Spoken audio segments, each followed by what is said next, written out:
हर चीज एक जैसी लगेगी तुम्हें देखने में। और जिसको नहीं पता कि असली नकली में फर्क क्या है, वो नकली लेके सामान दे देगा। समझ लो। अब क्यों नकली चल गया उसके पास? क्योंकि उसको परख ही नहीं है। मार्केट में नकली घी, नकली खोया, नकली पनीर, पता नहीं क्या क्या नकली चल रहा है। लेकिन कहां चल रहा है? जिनको परख नहीं है वहां चल रहा है। जिसको परख है 2 मिनट में पता कर लेगा ये नकली है कि असली है। तो इसी प्रकार भगवान की मार्केट, परमात्मा की मार्केट में, अल्लाह वाहिगुरु की मार्केट में भी नकली नाम चल रहा है। नकली नाम और असली नाम में फर्क क्या है? जब तक तुम्हें यह नहीं समझ में आ गया तब तक तुम ठगे जाओगे, याद रखना। इसीलिए बाबा नानक ने क्या जयकारा लगाया था? सतनाम वाहिगुरु। ये कोई मंत्र नहीं है कि तुम सोच रहे हो कि मैं सतनाम वाहिगुरु करूंगा तो मैं पार हो जाऊंगा। वो तुम्हें समझा रहे हैं कि वाह मेरे गुरु, जिसने मुझे सतनाम दे दिया, जिसने मुझे परमात्मा का सच्चा नाम दे दिया। क्यों? पहले झूठे नाम मिल गए थे, पहले झूठे नाम मिल गए थे उनको। उसके बाद बेई नदी पे, पता है ना बेई नदी पे क्या हुआ था? बेई नदी पे उनको सतनाम मिला, सच्चा नाम मिला। तब उनके पुराने वाले सारे नाम नकली वाले छूट गए। नकली नाम क्या होता है, असली नाम क्या होता है, इसको अच्छे से समझ लो। नकली नाम की निशानियां क्या है और असली नाम की निशानी क्या है? गुरु तो सबने बना ली है, गुरु धारण तो सारे ही करके बैठे हैं, लेकिन गुरु और सतगुरु में भेद क्या है? गुरु तो घर घर बैठे हुए हैं, गली गली में बैठे हैं, लेकिन सतगुरु और गुरु में फर्क क्या है? इसको अच्छे से समझ लो। गुरु तुम्हें वो नाम देता है जो नाम किसी भाषा के होते हैं। हिंदुस्तान में पैदा हो गए तो हिंदी के नाम मिल गए, अरब में पैदा हो गए अरबी भाषा के नाम मिल गए, अंग्रेजों के घर पैदा हो गए अंग्रेजी के नाम मिल गए, चाइनीज बन गए तो चाइनीज में नाम मिल गए, अलग अलग भाषाओं में अलग अलग भाषाओं के नाम मिल गए। ये जितने भी नाम भाषाओं में आते हैं, अक्षरों में आते हैं, जिनको बोला, लिखा, पढ़ा, देखा जा सकता है, सुना जा सकता है, ये सब नाम नकली है। नकली, ये सब नकली है, रिजेक्टेड माल है। अंत में तुम्हारी हालत खराब हो जाएगी। जब नकली नोट लेके कोई जाए, दुकान पे खड़ा हो जाए या बैंक में जमा कराने जाए, उसी वक्त ले जा भैया नकली माल है ये, उस वक्त जो हालत हो जाती है वैसी हालत हो जाएगी अंत में। जब यमराज आएगा यमदूतों के साथ और तुम कहोगे मैंने इतना नाम जपा, मेरे पास इतना धन है नाम का, वो क्या कहेगा? नकली है ये, तू नकली धन इकट्ठा करता रहा, हटा इसको। अब असली क्या है? बाबा नानक समझा रहे हैं वाणी में, कह रहे हैं अब सतनाम को जानो। सतनाम क्या है? कहते अखा वाज्यो वेखना, बिन कन्ना सुनना, पैरा वाज्यो चलना, बिन हथी करना, जीपा वाज्यो बोलना, यू जीवित मरना, नानक हुक्म पछाण तो जा खसमे मिलना।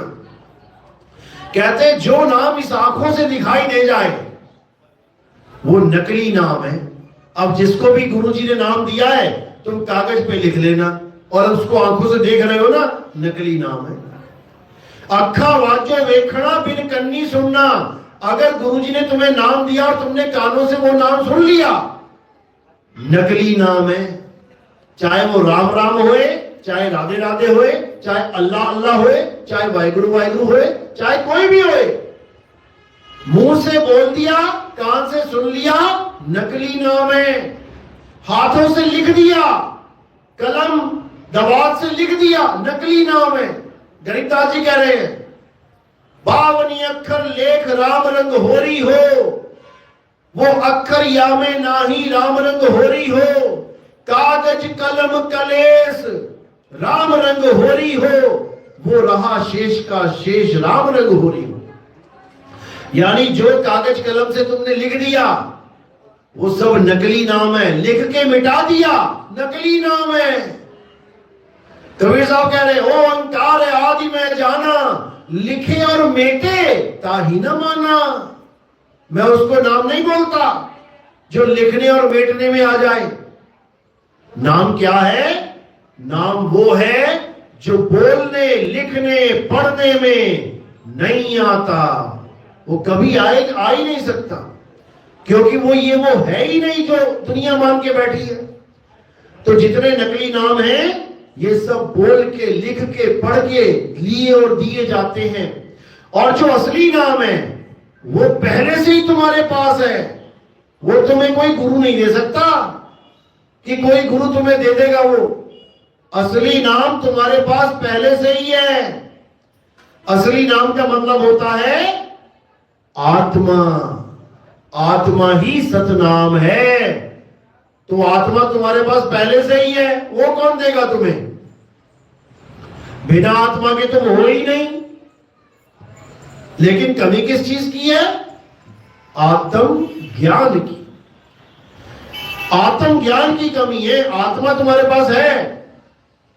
अभी तुमसे पूछा जाए आत्मा कैसी होती है, तुम्हारी आत्मा कैसी है? मोटी है, पतली है, लंबी है, छोटी है, काली है, गोरी है, गोल है, चकोर है, षटकोण है, कैसी है? ठंडी है, गर्म है, कैसी है? कोई जवाब नहीं। जबकि 24 घंटे रहते हो तुम आत्मा के साथ। आत्मा हमेशा तुम्हारे साथ है, लेकिन तुम्हें उसका एहसास ही नहीं है। बस यही अज्ञान है। जिस दिन आत्मा का ज्ञान हो जाएगा उस दिन तुम्हें समझ में आ जाएगा कि मुझे किसी की पूजा करनी ही नहीं थी। अगर तुम परमात्मा से दूर हो तो इसलिए दूर हो क्योंकि तुमने किसी ना किसी की पूजा करना शुरू कर दिया। किसी की पूजा करनी ही नहीं है। करना क्या है? अपनी आत्मा को जानना है। हे अर्जुन, जो अपनी आत्मा को जान लेते हैं, जो अपनी आत्मा को परख लेते हैं, समझ लेते हैं, उनका कभी जन्म और मरण नहीं होता। और जो अपनी आत्मा को छोड़ के देवी देवताओं की शरण में चले जाते हैं वो देवलोक को चले जाते हैं। जो अपनी आत्मा को छोड़ के पितरों की पूजा करते हैं वो पितरलोक को चले जाते हैं। जो अपनी आत्मा को छोड़ के भूत प्रेतों की पूजा करते हैं वो भूत प्रेतों के लोक में चले जाते हैं। उनका कभी कल्याण नहीं हो सकता। तो क्या करना है? देवी देवताओं को, पितरों को, भूत प्रेतों को, अन्य किसी को भी पूजना नहीं है। क्या करना है? अपनी आत्मा को जानना है। हे अर्जुन, मैं और तू ये शरीर नहीं है, हम आत्मा हैं। अगर तू मुझे जानना चाहता है तो अपनी आत्मा को जान ले, क्योंकि तुझ में और मुझ में कोई भेद नहीं है। समझ लो, जैसे एक पंखा दूसरे पंखे की पूजा कर रहा है, जबकि करंट इसमें भी है उसमें भी है, तो जानना किसको है? अपने करंट को जानना है। अगर तुमने अपने करंट को जान लिया तो समझ जाना सारे पंखों में जितना भी करंट है सबको जान लिया। यानी अपनी आत्मा को जान लिया तो समझ लेना कि तुमने सारे संसार के सब जीवों की आत्मा को जान लिया। अब तुम्हें ये मोह नहीं रहेगा कि कोई पैदा हो रहा है या मर रहा है। क्यों? क्योंकि आत्मा का ना तो कभी जन्म होता है ना ही कभी मृत्यु होती है। हे अर्जुन, ये आत्मा अजन्मा है। इस आत्मा को कोई शस्त्र काट नहीं सकता। इस आत्मा को अग्नि जला नहीं सकती, वायु सुखा नहीं सकती, जल भिगो नहीं सकता। तो जब इसको कुछ हो ही नहीं सकता तो असली भगवान तो यही है। और जिस भगवान की हम पूजा करने में लगे हैं उसके पैर में तीर लग गया, मर गया शरीर। जिस भगवान की पूजा हम करने में लगे हैं वो जल में समाधि ले ली, गल गया शरीर। जिन भगवानों की पूजा हम करने में लगे हैं वो सारे शरीरों की पूजा करने में लग गए। हम उनके शरीरों को पूजने लग गए। पूजना किसे है? आत्मा को। हे अर्जुन, ये शरीर चाहे किसी का भी है, ये शरीर झूठ है, मिथ्या है, माया है। ये हमारा स्वरूप नहीं है, हमारा स्वरूप आत्मा है। इसलिए हमें अपनी आत्मा का ज्ञान प्राप्त करना चाहिए। आत्मा का ज्ञान हो जाने पर परमात्मा का ज्ञान हो जाता है। क्यों? क्योंकि दोनों का स्वरूप एक ही है। कह रहे सत्य स्वरूपी नाम साहिब का, सो निज नाम हमारा। हम में और उसमें कोई अंतर नहीं है। अंतर किसका है? अज्ञानता का। हम अपने आप को उससे जुदा मान बैठे हैं, बस अज्ञानता यही है। अब क्या करना है? अब इस भेद को खत्म कर देना है, इस अंतर को खत्म कर देना है। वाणी क्या कह रही है? तो ही मोही, मोही तो ही अंतर कैसा। जब हम परमात्मा की भक्ति में बैठेंगे तो परमात्मा की ऐसी दया होगी कि वो हमें ही परमात्मा बना लेगा, हमें अपने जैसा बना लेगा। जैसे गंगा समुद्र से मिलेगी तो गंगा नहीं रहेगी, समुद्र गंगा को समुद्र ही बना देगा। गंगा में तो 36 डैम लगे पड़े, बांध बना दिए लोगों ने। जहां जहां जा रही है वहां एक बांध बना दिया। गंगा पे बांध लगाए जा सकते हैं, समुद्र में बांध लग जाएगा क्या? नहीं लगा सकता कोई। इसी प्रकार ये जीव 84 में भटक रहा है, लेकिन ये जीव जब परमात्मा में लीन हो गया उसके बाद इसे कोई भटका नहीं सकता, इसकी मुक्ति हो जाती है। तो यही वाणी में समझाया जा रहा है कि आत्मा परमात्मा एको करे, अंतर की दुविधा अंतर मरे। इस दुविधा को खत्म कर देना है। तुम में और परमात्मा में कोई भेद नहीं है, बस अज्ञानता का भेद है। तुम अपने आप को शरीर मान बैठे हो, मैं लड़का हूं, मैं लड़की हूं, मैं आदमी हूं, मैं औरत हूं, मैं बच्चा हूं, मैं बूढ़ा हूं, मैं जवान हूं। बस यही अज्ञानता है। तुम शरीर हो ही नहीं, तुम एक आत्मा हो। शरीर क्यों नहीं हो? क्योंकि शरीर का जन्म और मरण होता है। शरीर 5 तत्वों से बनता है, तुम 5 तत्वों से नहीं बने हो। तुम तो इस शरीर को चलाने वाले ही आत्मा हो, लेकिन अपने आप को भूले बैठे हैं, इसलिए काया मान लिया है। खुद को काया मान लिया तो अपने भगवान को काया मान के बैठ गए। राम जी भगवान मेरे, कृष्ण जी भगवान मेरे, हनुमान जी भगवान मेरे।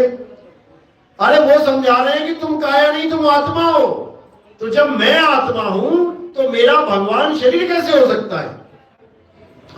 अविनाशी आत्मा का भगवान परम आत्मा तो हो सकता है, लेकिन अविनाशी आत्मा का भगवान ये 5 तत्वों की मर जाने वाली काया नहीं हो सकती। विचार करने की बात है बस।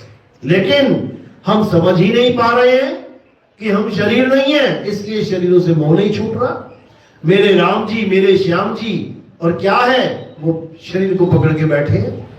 जबकि कृष्ण जी ने कोई कसर नहीं छोड़ी बताने में कि हे अर्जुन, इस दुनिया में 2 प्रकार के तत्व हैं। एक असत तत्व है, एक सत तत्व है। असत तत्व क्या है? जो बनता है और बिगड़ जाता है, जो पैदा होता है और नाश हो जाता है, जो पल पल बदलता है। और इसको पैदा कौन करता है? 3 गुण।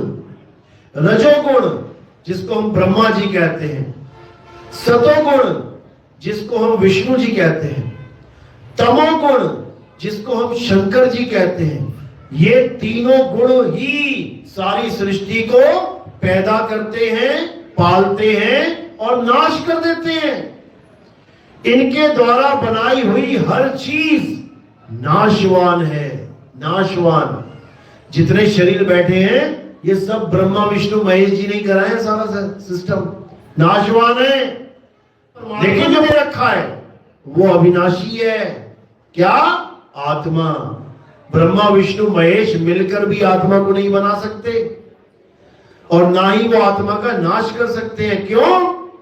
क्योंकि आत्मा अजन्मा है, उसको कोई जन्म दे ही नहीं सकता। आत्मा अजन्मा है, नित्य है, शाश्वत है, पुरातन है। ये आत्मा ही सत्य सनातन है। आज सनातन के नाम पे बड़ी बड़ी बातें होती हैं। पत्थरों की पूजा करने वाले खुद को सनातनी बताते हैं, पेड़ पौधों की पूजा करने वाले खुद को सनातनी बता रहे हैं, मंत्रों को जपने वाले खुद को सनातनी बना रहे हैं। जबकि सनातन का मतलब क्या है? जो आत्मा की पूजा करता है। अध्याय 2 24वां श्लोक पढ़ो जरा, गीता में क्या कह रहा है। तुम्हें सनातन की डेफिनेशन बता रहा है कि अर्जुन, ये आत्मा जिसे कोई छेद नहीं सकता, ये आत्मा जिसे कोई जला नहीं सकता, ये आत्मा जिसे कोई मिटा नहीं सकता, जो इस आत्मा की पूजा करते हैं वही सनातनी है। अब बताओ कौन पूजा कर रहा है आत्मा की? कोई पत्थरों को भगवान मान के बैठा है, कोई मंत्रों को भगवान मान के बैठ गया, कोई नदियों को भगवान मान के बैठ गया, कोई पीपल और तुलसी को भगवान मान के बैठ गया, कोई जानवरों को भगवान मान के बैठ गया। पत्थर का सांप पूछता है और जब असली वाला आ जाता है घर में तो लठ मारता है। पत्थर के चूहे को लड्डू खिलाता है और अपने वाले घर वाले चूहे को लड्डू में जहर खिलाता है। बताओ, ये है भक्ति? ये भक्ति भक्ति नहीं है। ये तुम अपना जन्म बर्बाद कर रहे हो। करना कुछ था और करते कुछ जा रहे हो। अब होमवर्क कुछ मिला है और करके कुछ बैठ गए। बच्चे को अंग्रेजी का होमवर्क मिला, 5 लेसन याद करके आने हैं, वो हिंदी पढ़ के जा रहा है, हिंदी के 5 लेसन याद करके जा रहा है, तो क्या होगा? डंडे पड़ेंगे। इसीलिए बच्चा डर रहा है स्कूल जाने से। नहीं नहीं, आज मैं नहीं जाऊंगा, मेरे पेट में दर्द है। क्यों? मैं गलती से अंग्रेजी की जगह हिंदी पढ़ लिया, आज पक्का पिटूंगा। डर रहा है स्कूल जाने से। इसी प्रकार हम सब मरने से डर रहे हैं क्योंकि हम होमवर्क कंप्लीट ही नहीं कर पाए। हमें पता ही नहीं है होमवर्क मिला क्या था। 50 50 60 60 70 साल बीत गए, हमें यही नहीं पता हम करने क्या आए थे और कर क्या बैठे। प्राप्त करना था आत्मज्ञान और पकड़ के बैठ गए मंत्र ज्ञान। राम राम राम राम राम राम, अल्लाह अल्लाह अल्लाह अल्लाह, वाहिगुरु वाहिगुरु वाहिगुरु। ये करने नहीं आए थे, यहां पे अपनी आत्मा को जानने आए थे, उस सत्य तत्व को जानने आए थे। असत्य तत्व को पकड़ के बैठ गए। तो असत्य तत्व क्या है? जो बनता है बिगड़ जाता है। जैसे ये शरीर बना, बिगड़ जाएगा, पल पल बदलता है। ये शरीर पल पल बदल रहा है। रोज तुम फोटो खींचोगे, 60 साल तक रोज फोटो खींचते रहो तो पहली फोटो और आखिरी फोटो देख लेना कैसी होगी 60 साल के बाद। जबकि तुम्हें रोज शीशा दिख रहा है, तुम पकड़ नहीं पा रहे हो शीशे में भी कि मैं रोज बदल रहा हूं, रोज बदल रहा है ये चेहरा। लेकिन माया इतनी प्रबल है कि बदलते चेहरे को भी नहीं पता लगने दे रही है कि बदल रहा है। तो यही है असत्य तत्व। और क्या है असत्य? जो पल पल बदले, बने और बिगड़े, सदा एक सा ना रहे, वो असत्य है। पीपल देख लो, आज हरा है, थोड़े दिनों में देखोगे पीले पत्ते हो गए। तुलसी देख लो, आज हरी भरी है, थोड़े दिनों में देखोगे सूख गई। यानी असत्य है। और असत्य क्या है? ये अक्षर बदल जा रहे हैं। देखो, राम बदल गया ना, माया है। जो बदले सो माया। कबीर बदल गया, का से बी से रा हो गया, माया है। वाहे गुरु बदल गया ना, माया है। अल्लाह बदल गया, माया है। ये सब माया है, सारा माया का खेल है। सत्य क्या है? हे अर्जुन, जो कभी ना बदले वो सत्य है। क्या नहीं बदलता? आत्मा कभी नहीं बदलती, कभी नहीं। आत्मा कभी ना बनती है ना बिगड़ती है। उस आत्मा को जान लेना ही हमारे जीवन का एकमात्र लक्ष्य है, एकमात्र। गुरु ग्रंथ साहब में वाणी आती है, आत्म देव पूजिए गुरु के सहज सुभाए। कौन पूज रहा है आत्मदेव? किसी भी गुरुद्वारे में चले जाओ, वाणी तो रोज गा रहे हैं, आत्मदेव पूजिए, आत्मदेव पूजिए। कौन पूज रहा है? मंत्र जप रहे हैं, वाहेगुरु वाहेगुरु वाहेगुरु। आत्मदेव कहां चला गया? अब आत्मदेव कहां चला गया? किसे पूजे? इसीलिए गुरु की जरूरत पड़ती है। गुरु तुम्हें आत्मा का लखाव कराता है और ये सारे नाम छुड़वा देता है। सोई गुरु पूरा कहावे, जो दो अक्षर का भेद बतावे। एक अक्षर, ये पावन अक्षर अल्लाह, वाहिगुरु, गॉड, खुदा, राम, कबीर, नानक, जितने भी नाम तुम्हें दिख रहे हैं ये सब 52 अक्षरों के द्वारा बने। इसको छुड़वा देवे, छोड़ दे इसे। एक छुड़ाए एक लखाए। अब क्या लखाएगा? तुम्हें तुम्हारी आत्मा का ज्ञान देगा। बेटा तेरी आत्मा है कहां?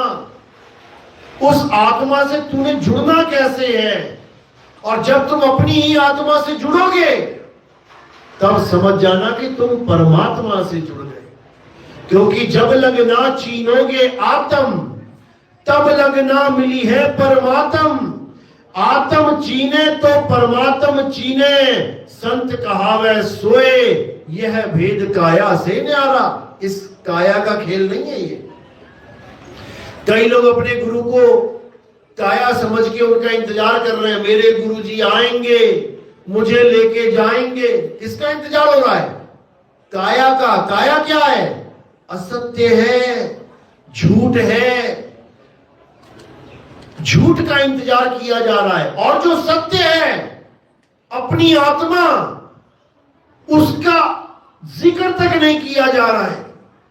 ऐसे ऐसे गुरु मिल गए हैं जो अपने पीछे लगा लेंगे कि मैं मुक्त करूंगा तुझे, मैं मुक्ति दूंगा। और जो आत्म तत्व है जिसको प्राप्त करके आप मुक्त हो जाओगे, उसका जिक्र तक नहीं किया जा रहा। इतना बुरा हाल हो चुका है इस भगवान जी की मार्केट में। ये भगवान जी की मार्केट है, जैसे सुनारों की मार्केट, लोहारों की मार्केट, मसालों वाली मार्केट, इलेक्ट्रॉनिक मार्केट। वहां पे सारी दुकानें ऐसी मिलेंगी तुम्हें। इलेक्ट्रॉनिक मार्केट में जाओगे, सब कोई घड़ी बेच रहा है, कोई टीवी बेच रहा है, कोई रेडियो बेच रहा है। ये भगवान की मार्केट है। यहां राम भी बिक रहा है, यहां अल्लाह भी बिक रहा है, वाहिगुरु भी बेच रहे हैं, यहां गॉड भी बिक रहा है। आओ, पैसा चढ़ाओ, जाओ। लेकिन कोई आत्मज्ञान, आत्मा का जिक्र नहीं कर रहा है जिसके द्वारा मुक्ति होगी। उस आत्मा का कोई पहचान ही नहीं बता रहा है। इसीलिए कबीर साहब को बार बार समझाना पड़ रहा है कि आत्मज्ञान बिना नर भटके। कभी काबा कभी काशी, भटकते रह जाओगे लेकिन कभी आत्मज्ञान प्राप्त नहीं होगा। क्यों? क्योंकि आत्मा तुम्हारे घट में विराजमान है और तुम ढूंढ रहे हो बाहर।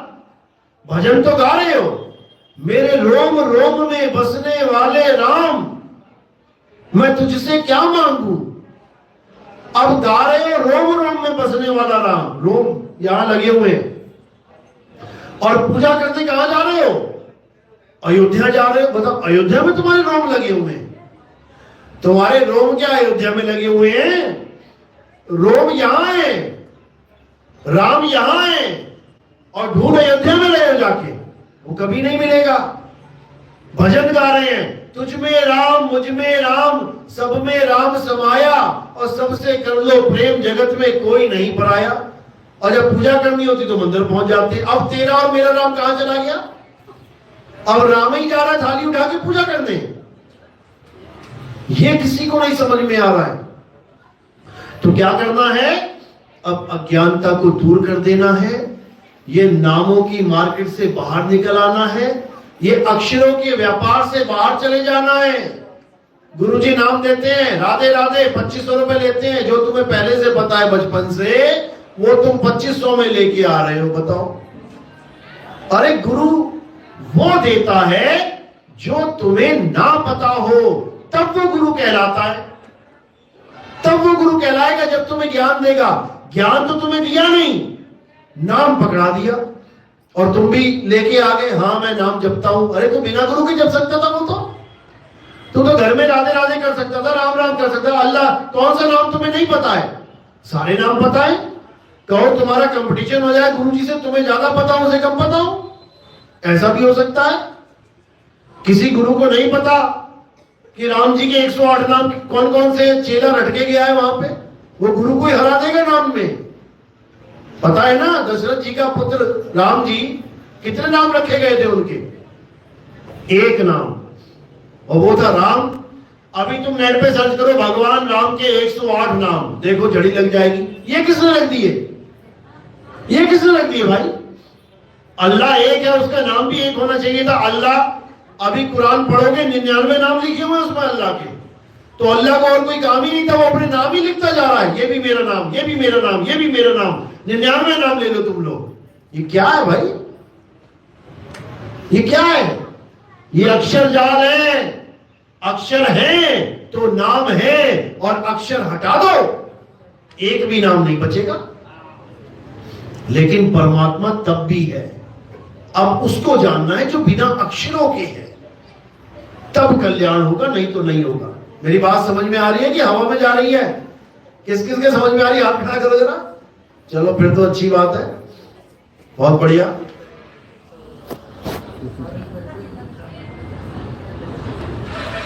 एक बार और हाथ खड़े करो जरा। बहुत बढ़िया, बहुत बढ़िया। क्योंकि देखो ये बीज होता है, सत्संग एक बीज होता है। आज बीज पड़ गया, आज समझ में बात आ गई, तो समझ लो कि अब फसल तैयार होके रहेगी। जब बीज पड़ गया फसल तभी लगेगी ना भाई। और बीज ही नहीं है, खेत में बीज ही नहीं पड़ा तो फसल क्या लगेगी? 1 घंटा हो गया बोलते बोलते, अगर किसी को यही नहीं समझ में आया कि आत्मा कुछ है, उसको पाना है, तो क्या फायदा सत्संग का? तो इसलिए सत्संग भी सुनो और गीता भी पढ़ो। अगर गीता पढ़ना शुरू कर दिया, और ज्यादा लंबी पढ़ने की जरूरत नहीं है, मात्र 2रा अध्याय पढ़ लो, रोज पढ़ लो, ज्यादा लंबा नहीं है, रोज पढ़ो उसको, तुम्हें खुद समझ में आने लग जाएगा कि कृष्ण जी ने आत्मा के बारे में क्या क्या बताया है। और हमें ये पंडित जी क्या बता रहे हैं? पत्थर पूज लो, मंदिर चले जाओ। अरे भाई ठीक है, आस्था का केंद्र है, अच्छी बात है। बच्चे को पढ़ाने के लिए, डॉक्टर बनाने के लिए शुरू में आंगनबाड़ी में डालना पड़ता है। शुरू में उसे आ से अनार, ई से इमली, का से कबूतर, खा से खरगोश, उस डॉक्टर को भी पढ़ना पड़ता है। लेकिन क्या सारी उम्र का से कबूतर, खा से खरगोश ही पढ़ते रहेंगे, या आगे भी पढ़ेंगे? तो मंदिर, मस्जिद, गुरुद्वारे, चर्च हमारी प्राइमरी क्लासेस हैं, जहां पर जाके हमें पता लगता है कि भगवान नाम की भी कोई चीज है। इसलिए इनका होना भी जरूरी है। Anganwadi, nursery, LKG, first second class होना भी जरूरी है, तभी तो है। नहीं तो डॉक्टर बनने के बाद कोई कहे अरे ये तो बेकार है, ये तो आज तक काम नहीं आया मेरे, आ से अनार, ई से इमली, मुझे डॉक्टरी में कहीं नहीं लिखना पड़ रहा है। लेकिन भैया शुरुआत तो वहीं से करी है। तो इसी प्रकार शुरुआत के लिए मंदिर, मस्जिद, गुरुद्वारे बहुत अच्छे हैं, लेकिन इस ज्ञान का अंत कहां होगा? आत्मा में जाके होगा। आत्म ज्ञान प्राप्त करो तब होगा, इसके अलावा और कोई रास्ता नहीं है। चलो, तो आज का सत्संग यही समाप्त करते हैं। बाकी किसी के कुछ समझ में आई हो बात, तो हमारे सत्संग YouTube चैनल पे आप सुन सकते हैं। आप टाइप करेंगे नितिन दास के सत्संग, तो आपको सामने आ जाएंगे वीडियोस, या फिर आप लिखेंगे कहत कबीर सुनो भाई साधो नितिन दास, तो आपके सामने हमारे सारे सत्संग आ जाएंगे। सीरियल वाइज सुनना है, 1 2 3 4 5 नंबर डले हुए हैं पहले से। ये समझ लो कि अध्याय के हिसाब से नंबर मिले हैं, यानी जो पहला अध्याय है उसको पहले ही पढ़ना है, और उसके बाद 2 3 4 5 करके अगर पढ़ोगे तो हर चीज बड़ी आसानी से समझ में आएगी। ऐसे नहीं पढ़ना है कि आज पहला देख लिया, कल को 75वां देख लिया, फिर 80वां देख लिया, फिर 5वां देख लिया, फिर दूसरा देख रहे हो। ऐसे करोगे तो खिचड़ी बन जाएगी, कुछ समझ में नहीं आएगा। 1 2 3 4 5 6 करते करते आगे बढ़ोगे, एक एक बात समझ में आएगी, क्योंकि अगला सत्संग पिछले सत्संग से रिलेटेड है। समझ लो, एबीसीडी जब बच्चा पढ़ता है तो ए के बाद बी बोलेगा, ए जेड जेड वाई सी के एल एम पी ऐसे नहीं बोलेगा, डंडे खाएगा नहीं। तो कहने का मतलब सीरियल वाइज चलोगे तो हर चीज समझ में आएगी और कल्याण होगा। चलो, तो आज का सत्संग यही समाप्त करते हैं। कल का सत्संग कैथल में है। जो भी भगत कैथल में आना चाहते हैं, आसपास के जो भी हैं, वो कैथल में पहुंच सकते हैं। बोलिए परमपिता परमात्मा की, सतगुरु बंदी छोड़ कबीर साहिब की, सभी संतों की, सभी भक्तों की, आज के आनंद की, सकल हंस को बंदगी, साहिब बंदगी सतना।